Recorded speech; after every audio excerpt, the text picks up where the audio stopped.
Hey gang, what's up? It's your pal Brady from Monkey Edge, live, Atlanta 2012 Blade Show.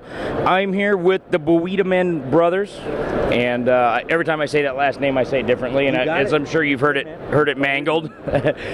Obviously Andrew's really known for his illustrative work and design work that has kind of been in these quote-unquote tactical circles for a number of years. Ben is really kind of has that artistic angle and has decided to take his out on steel, literally. So like Ben, obviously, from the first time you came on the scene, and I was like, hey man, your knives are awesome, and now like you're kicking it into full gear. Why don't we kind of talk about what's going on with Bawidamann blades? Yeah, absolutely. We're just really trying to expand off in different areas, and the newest model we had out was the revision of the Skuld, and we did it in CPM S35VN and CTS XHP, and almost at the end of this run, and we're getting ready to move on to the quarter wrap Pogns and the handle version of the Pogns. Nice. Yeah, one of the things, in addition to the visual appeal of the design, one of the things that first struck me, first time I held a skull, was just like literally how it kind of felt as an extension of the hand. The ergos were super nice on it, and it really feels like a smaller knife than it is in the hand. Absolutely. It's a little bit lighter than it looks, and the difference, a lot of people think this handle is going to be really abrasive and create hot spots in the hand, and what it really does, it just lets the fingers fall into place naturally. It doesn't force them to go into an unnatural position, and it becomes very comfortable. And it's great for the left and right hand. It's not just ground for one grip. I grind everything symmetrically so that it falls right into place no matter what hand you are. Even the reverse grip, you're good to go, man. It's a great utilitarian design. I even threw some serrations on there for the guys that dig it. For the guys that don't, none. Go clean. Yeah, right. Different. Yeah, Goldilocks can get hers just right. Those of us that are lazy and don't want to sharpen our knives as often as we should. Yeah. Right. And also, one of the things, as the first time I came by the table here, I was like, wow, this. So what's going on with the? I know you had some new finish variations here. Yeah, I'll tell you in the Skuld and. Just kind of this high hollow ground here. Yeah, absolutely. I'm just trying to experiment with different grinds on show knives. This is really where I get to play around, from our standard line, and I get to experiment with different grinds, different acid etch patterns, different levels of the etch. This is a double etch. You're very, very light on the bevel, and just a splash on the flats. I just like to play around, man. Just different grinds. Really, what got me into the acid etching first was really Kiku Mitsuda, and he was a real inspiration for me, and I have to mention his name because his knives are just so awesome. Right. And he also one of those guys that has a real distinct style and is kind of pushing the envelope. Absolutely, he is an innovator. Absolutely. So that's what first got me wanting to play around with the acid etch, and now I'm just trying to expand out in different ways to come up with my own style. Awesome.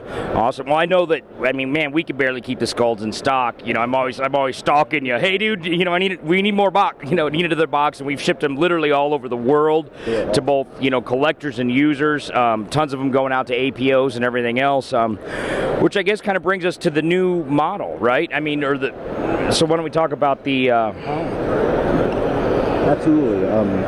The cord wrap Pogns come in two different versions.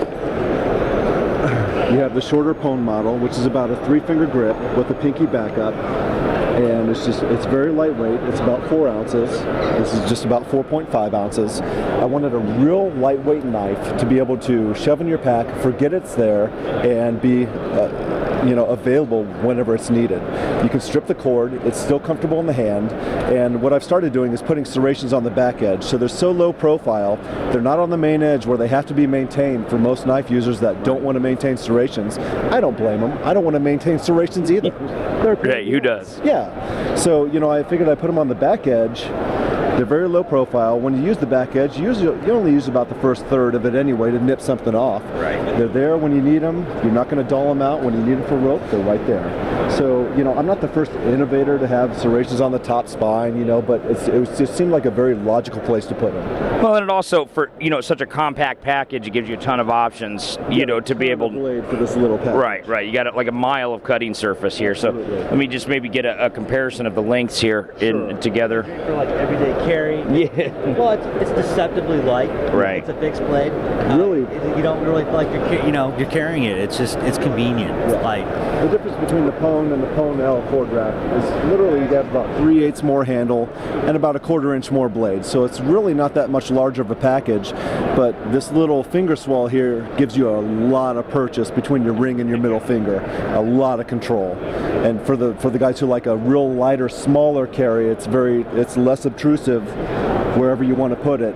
And it's just a real nice, sweet pinky backup. Yeah, and almost you could still roll as a neck knife, or if you needed to, what have you, depending on your tolerance there. Like a winter carry, but yeah. You don't want to print in the summer. So awesome, man. Like I said, since day one, since I saw that, hey, I know that guy, and the knives cranking out. I mean, I know, like I said, at Monkey Edge, we've been glad to have them.